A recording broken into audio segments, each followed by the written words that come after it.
বেশি কথা বললে ভাসিয়ে দেবো, এই কেটে পুকুরে ফেলে দেবো। সব গুন্ডামি খতম। তৃণমূলকে গুন্ডামি করতে হয়নি। আমাদের গুন্ডা কারা জানেন?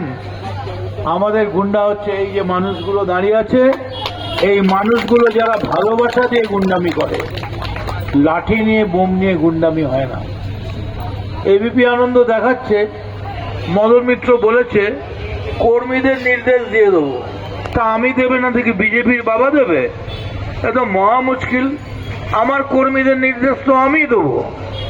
আর নির্দেশ দিতে গিয়ে কি বলেছি প্রত্যেকটা মানুষ যেন ভোট দিতে পারে, ভালোভাবে ভোট দিতে পারে, আমরা পাহারায় থাকবো।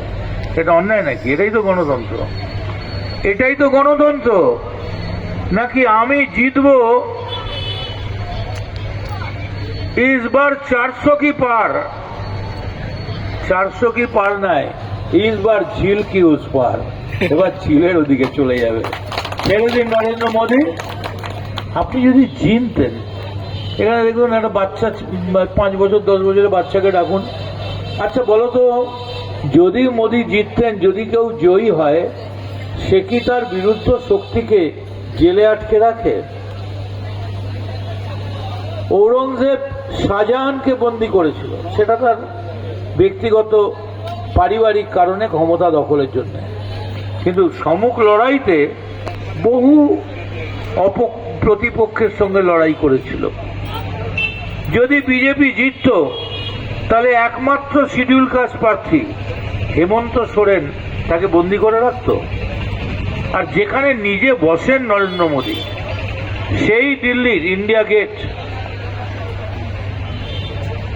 নর্থ ব্লক যেখানে অমিত শাহ বসেন, সেইখানকার যিনি মুখ্যমন্ত্রী অরবিন্দ কেজরিওয়াল, তাকে অ্যারেস্ট করে ঢুকিয়ে দিয়েছে। অর্থাৎ বিরোধিতা করলেই অ্যারেস্ট করব। কিন্তু মোদী যদি নির্বাচনের পর উল্টে যায়, আর তখন যদি এই বিরোধী পার্টি সবগুলো বলে যে প্রত্যেক ক্রিয়ার সমান এবং বিপরীত প্রতিক্রিয়া থাকে, তোমাকেও জেলের ঘানি টানাবে, তখন কি হবে?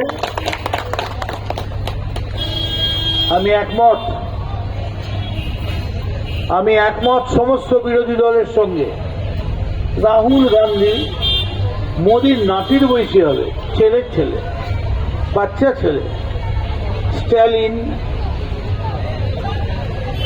অখিলেশ, আমাদের অভিষেক। একটা প্রধানমন্ত্রী বলছে তোলাবাজ, এক সিন্ডিকেটওয়ালা তোলাবাজ।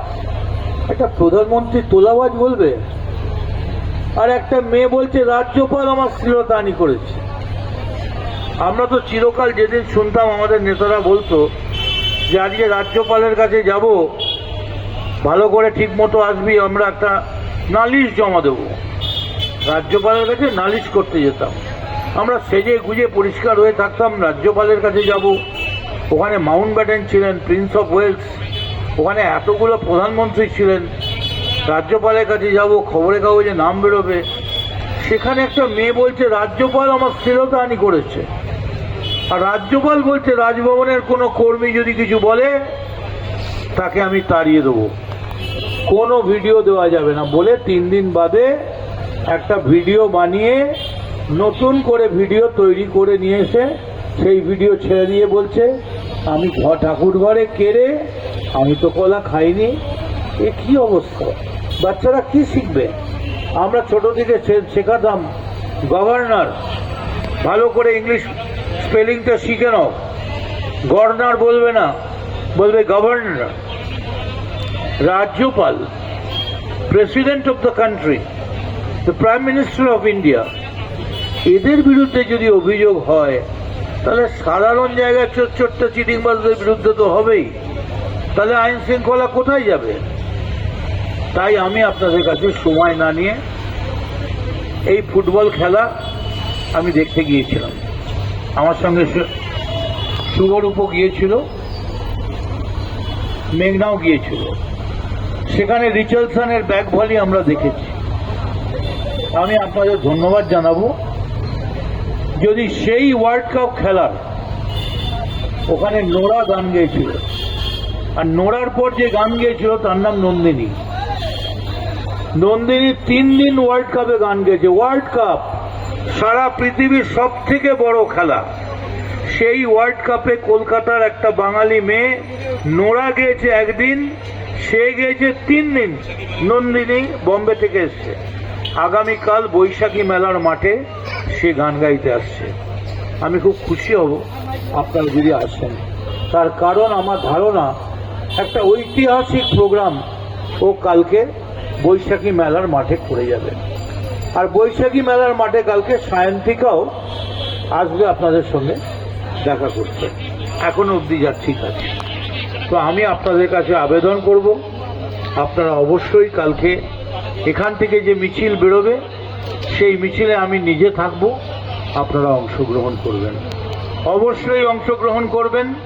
এবং আমি আপনাদের বলছি, যদি আমায় বিশ্বাস করেন, নরেন্দ্র মোদী 2 কোটি লোকের চাকরি দেব বলে 5 বছরে 10 কোটি হওয়া উচিত, নিজেই স্বীকার করেছেন আমি 7,41,000 চাকরি দিয়েছি। সারা ভারতবর্ষে 150 কোটি লোক থাকে, সেখানে চাকরি দিয়েছে 7 লক্ষ, আর মমতা দিয়েছে প্রায় 1.5 কোটির কাছাকাছি। জেনে রেখে দিন বিজেপি আর তোমাদের দালাল সিপিএম, লক্ষ্মী ভান্ডারে হাত দিতে এলে ওই হাতের পাঞ্জা কিন্তু কেটে দিয়ে বলতে হবে, এই হাত মুঝে দে দে ঠাকুর, এ হাত রাখা চলবে না।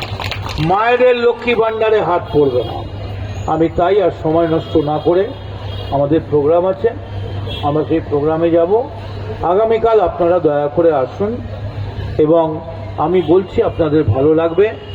আর মিটিং শেষে যাতে অন্তত একটু জল পান আপনারা, খাবার জল, সেই জলসত্রের জন্য এইমাত্র আমি ব্যবস্থা করে এসেছি, যাতে ছেলে মেয়েরা একটু জলটুকু পায়।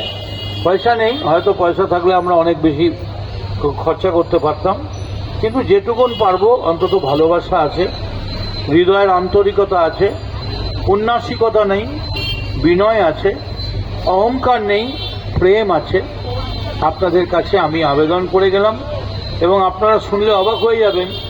এই যে আমি দাঁড়িয়ে বক্তৃতা করছি, ঠিক 15 দিন আগে ডাক্তার আমায় বলেছে, আপনি যেখানে চলে গিয়েছিলেন না মদনবাবু, সেখান থেকে কেউ ফেরে না, আর যদি ফেরে তাহলে এত তাড়াতাড়ি আপনার মতো কামব্যাক হয় না।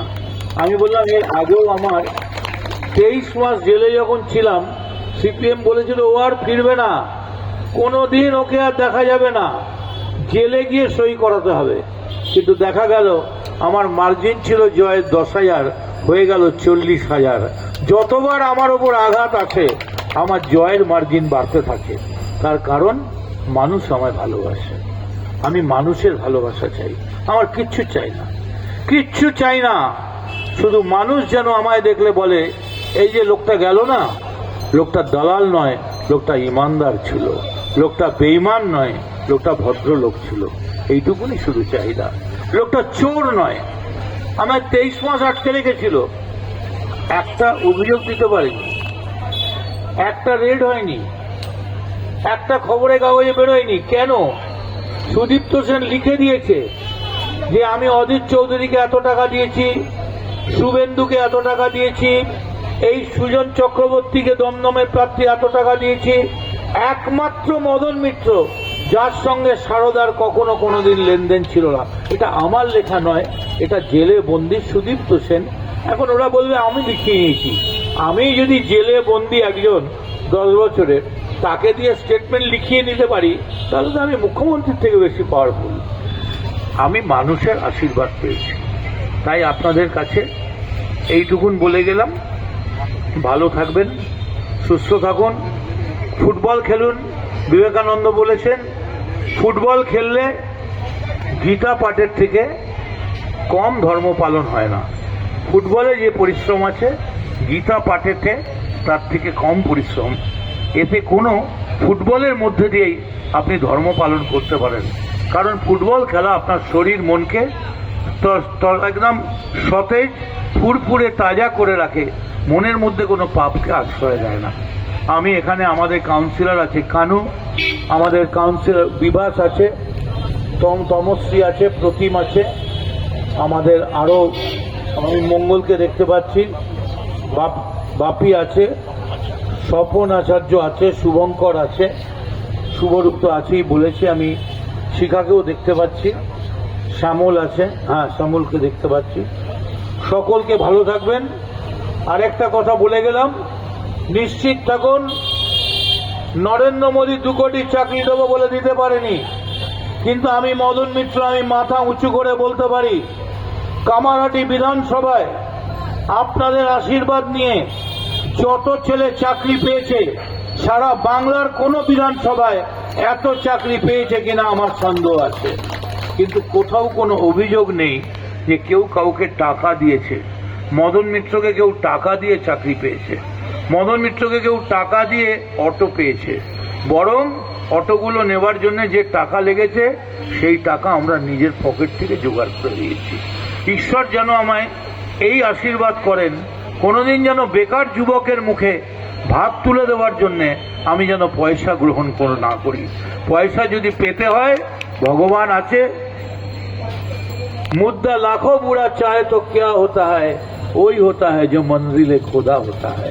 भगवान यदि चाहे কি খাবো, ভাত ডাল, দুটো রুটি, ডাল তরকারি, এই সোনা খাবো না, মুক্ত খাবো না, হিরে খাবো না, পান্না খাবো না।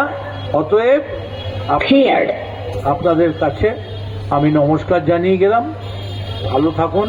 যারা রেফারি, ছোট মাঠ, আপনাদের আমি সম্মান জানাচ্ছি, নমস্কার জানাচ্ছি।